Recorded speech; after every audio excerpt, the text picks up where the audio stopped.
Now at 5, how the city of Joplin's preparing for the 7th edition of North Heights Porch Fest. Plus, a senator from Kansas visits 2 Southeast Kansas high schools. And the fight for more funding for Ukraine in the war against Russia. I'm Skyler Henry at the White House as President Biden leans on a frozen Congress for additional support. The 4 states' most watched news starts now. Joplin's getting ready for the 7th edition of North Heights Porch Fest. This is KOAM News at 5. I'm Dow Quick. On Saturday from noon to 7 p.m., almost 50 bands will play on more than 30 front porches around that historic neighborhood. Country, blues, rock, pop, and classical are just some of the genres neighbors and visitors will be able to enjoy. For organizations and volunteers, this is the chance to shine a spotlight not only on local bands, but also on the neighborhood itself.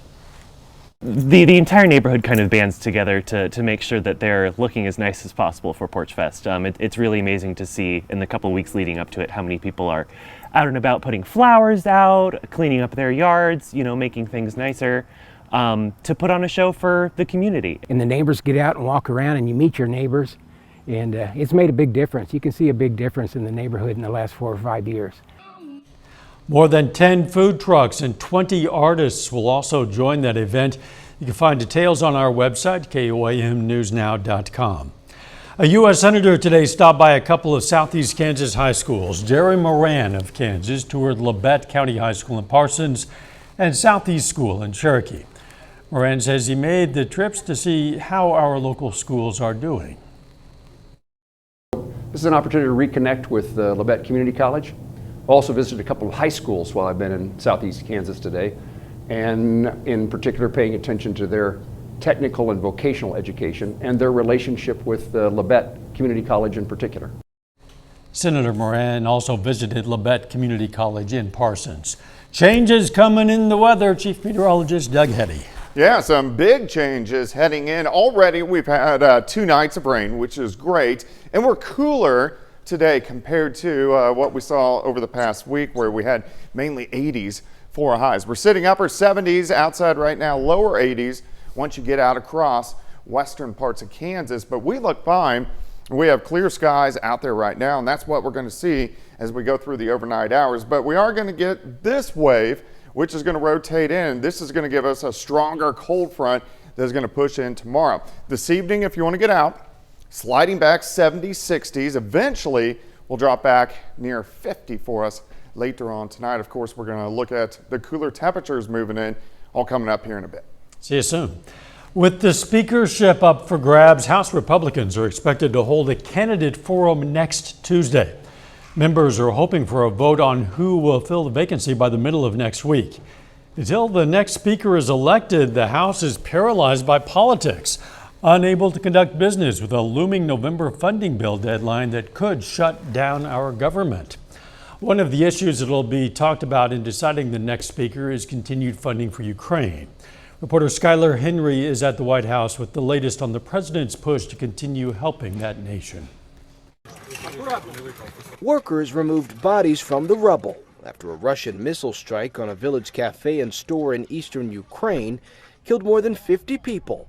Ukrainian President Volodymyr Zelensky called it an act of terrorism and called for help to limit Russian attacks. So important for Ukraine to have defending shield for the winter, because in winter we will have many attacks by different kinds of Russian missiles, including Iranian drones and etc. President Biden received a briefing on Ukraine Thursday, including information about the Russian attack.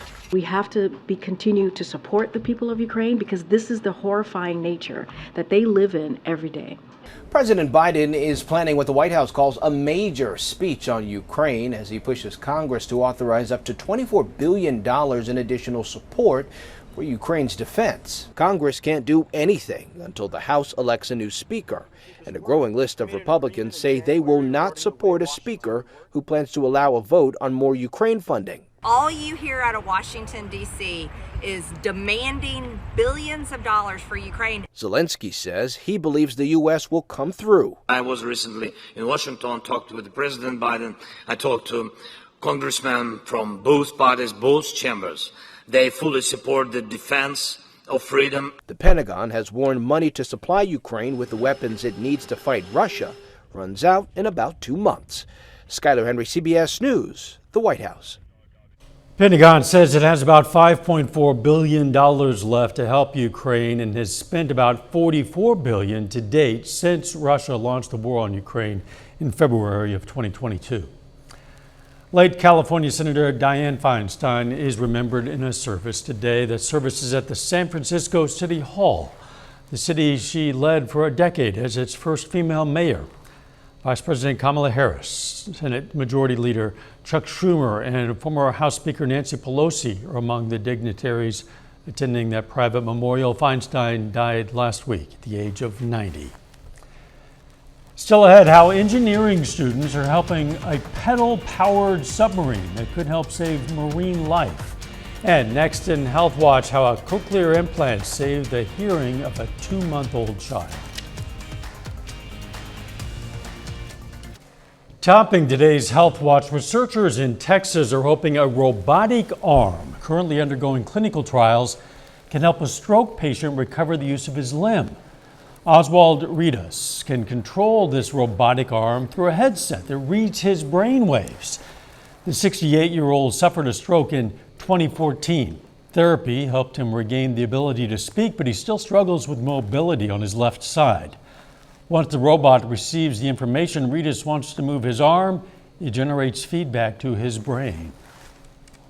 Robots will not get tired so that it can provide the necessary amount of repetitions, because we know that certain amount of repetition is required in order for us to rewire that part of the brain that is responsible for movement. Anything that will help a person like me, I think is a godsend.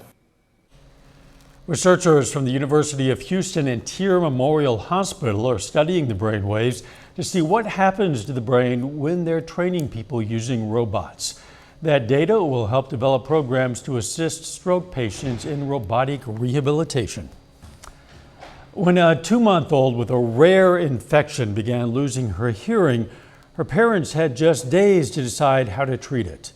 Susan Elizabeth Littlefield reports from Minnesota. The excitement of bringing baby Diana home was quickly muted for parents Crystal and Justin Strom. Getting rushed to the NICU at 3 days old is terrifying and terrible. Diana had spiked a fever and wasn't eating. She was facing several challenges: seizures, bacterial meningitis, and hydrocephalus, which is a buildup of fluid in the brain. Over the next 6 weeks at Children's Minnesota Hospital, doctors heavily medicated Diana to control the seizures and inserted a shunt in her brain to relieve the fluid. They gave her antibiotics for bacterial meningitis, but the infection was stealing hearing in her right ear. If we don't act quickly, we may never be able to give her the opportunity to hear out of that ear. The family had to decide within a week whether or not to go forward with a cochlear implant before the inner ear was permanently closed. We wanted to give her the best opportunity to have hearing. At just 10 weeks old, Diana became the second youngest person ever to get the implant. The device turns sound vibrations into electrical signals that the brain can recognize. Mama's going to be the first one to talk, okay? The whole family was there as the earpiece lit up and Diana could hear. Can you hear? She's looking to the other side more. Her eyes got super wide and she's just looking at me with that cute little innocence, like, I can hear something. That's something the family will never take for granted. Susan Elizabeth Littlefield, CBS News, Savage, Minnesota. Last year, a Tennessee infant received a cochlear implant at just 2 months old. She also had bacterial meningitis. A new study suggests new fathers should also be screened for postpartum depression.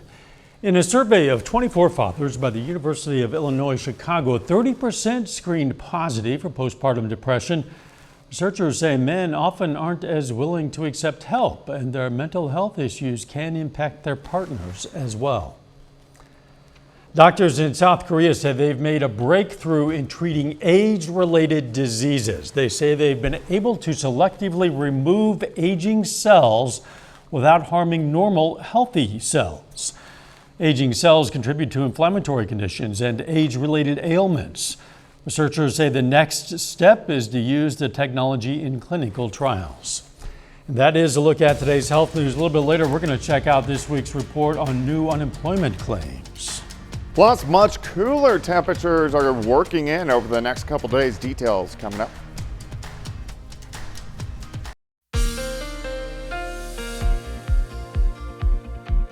Well, it turned out to be a great Thursday for us today. Of course, we did get more rain last night, scattered showers and thunderstorms, and it is cooler today, but the colder air really holds off until we get into tomorrow. It's actually just a fantastic fall day for us today. Nice shot, Indigo Sky Casino and Resort. All right, rainfall since midnight, about 1/10 of an inch, 1.33 inches for the month, which is pretty good. It's October 5th, but we're still 10 inches behind for the year.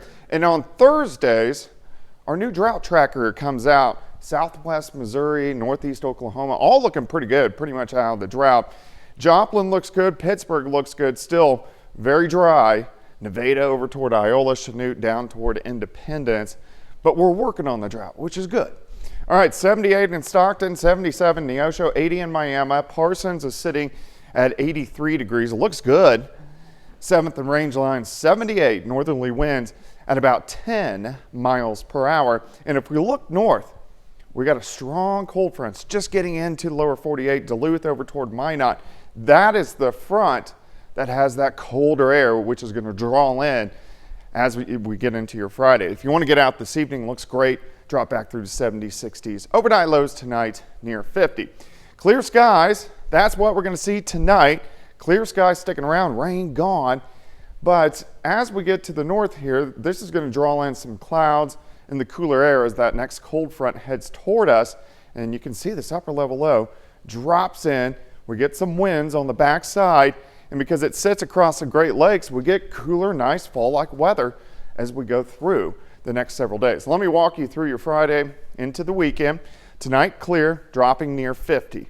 We start with sunshine. Clouds increase by noon. This is when that next front drops through. We can't rule out random sprinkle. We're going to be in the upper 60s, and then we fall into the 50s by the time we get into the evening. Clouds break for us tomorrow night, allows our temperatures to drop into the upper 30s. 36 Nevada, 37 in Carthage, Miami, Chanute down to about 37. So we are going to be watching for the potential for some patchy frost by the time we head into Saturday morning. And then Saturday afternoon looks great. Look at this, lower 60s, plenty of sunshine across the region. Day planner for you Friday, 51 in the morning, 65 by noon. I think we will hit 68, but we'll drop back to about 60 by 4 p.m. And with that front, the winds are going to pick up. We're going to have northerly winds gusting 20 upwards to about 25, but then they will die down as we get into the evening hours. Of course, tomorrow night, high school football. It's a hoodie night for sure. Look at this, kickoff 53 degrees. By the time the games end, it drops into the mid 40s, but pretty good high school football weather. All right, 68 tomorrow and dropping. 62 Saturday, starting at 39, back to 71 Sunday. So the weekend, I mean, just about perfect. 74 on Monday, rain chances sneak back in Tuesday, Wednesday, and Thursday of next week. Furnaces are going to be kicking on for the first time, if not tonight, then tomorrow night. People need to be aware of that, make sure that their floor grates aren't covered by a rug or something like that. Always get that smell the first time. Yeah, that's true, when the dust starts to burn. Thanks, Doug. 2023 is on track to be the hottest year in history. That's according to new data from the European Union's Copernicus Climate Change Service. Last month was the hottest September following 4 months of record-breaking heat. Ocean temperatures were also breaking records for September, hitting the record highest ever, the second highest on record for any month. Coming up, with the United Auto Workers strike in its second week, we're going to see how much it's costing automaker General Motors. New claims for unemployment benefits remained steady last week. That tops today's Consumer Watch. The Department of Labor says there were 207,000 new applications for the week ending on September 30th. That's down 2,000 claims from the prior week's revised total. Weekly jobless claims remain below historical and pre-pandemic averages, showing the continued strength of the job market. Wall Street analysts also expect the U.S. unemployment rate to fall in tomorrow's jobs report. General Motors says the auto workers' strike has cost the company $200 million. That comes 2 weeks after rolling strikes began at GM, Ford, and Stellantis. GM is still fine because it had more than $23 billion of cash on hand as of June 30th. It also reported third quarter car sales 21% higher than the previous year and more vehicles on car lots since 2020. Good news for online shoppers this holiday season. Adobe Analytics predicts record-setting discounts. The company's holiday forecast expects online holiday sales to climb almost 5% above last year. Shoppers could see up to 35% off on toys, electronics, and apparel. And according to Adobe, consumers will likely spend $221 billion online between November 1st and the end of the year. Engineering students in Europe are racing to save marine life in a pedal-powered submarine. Tina Kraus reports they hope their journey will inspire others to dive in and help the environment. There's something lurking below the surface off Spain's Canary Islands as divers go deep to raise awareness about conserving marine life. We want to propel these submarines in a way that is environmentally friendly. What's it doing? Engineering students from Germany are testing their prototype of a pedal-powered submarine that uses spinning fins rather than propellers to avoid ripping up grass or harming aquatic wildlife. A propeller spinning it's like a knife. We don't want to do that. So we've built a machine that can work in this environment safely and in harmony with the environment. A scuba diver drives the sub with a sort of underwater bicycle, putting it through the paces in challenging water filled with salt, waves, currents, and fish. All of these things add up to making a real challenge for the students. It's all training for the launch of the sub racing series next year. A construir su propio submarino. Student Eugenia Herrera says she hopes diving enthusiasts from around the world will build their own eco-friendly subs to compete. The races will run at key conservation areas around the world. And no matter which sub takes the top prize, organizers hope nature will be the biggest winner. Tina Kraus, CBS News. Those submarines that race next year are going to be crewed by a pilot and a navigator who will steer the sub using both natural vision and computer-generated technology. A final check of the forecast next.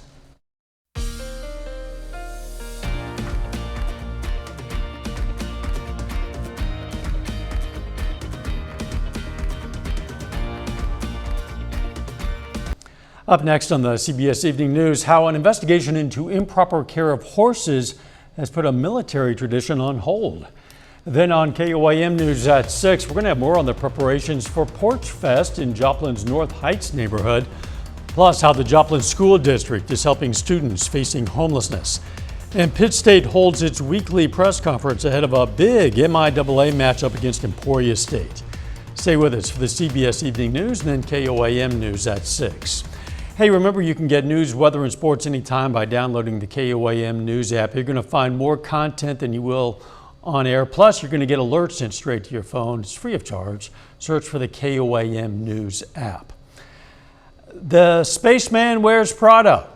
NASA awarded a $228.5 million contract to modernize spacesuits to Axiom, a Texas-based commercial space company.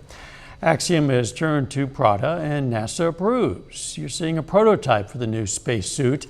The suits will be used on the 2025 Artemis 3 mission to the moon. 4 astronauts will go, including the first woman and person of color to go to the moon. Prada suits. Yeah. Sending them in style. There you go. I guess. The weather, it's going to be getting chilly in the overnight. It is. Even tonight, we're going to drop back to about 50 degrees. Tomorrow, 68, but dropping during the afternoon. So by evening, we'll be in the 50s down to 39 tomorrow night. Thanks for joining us. CBS Evening News is next. And of course, we're going to be right back here for KOAM News at 6. See you then. Let's make it a great evening.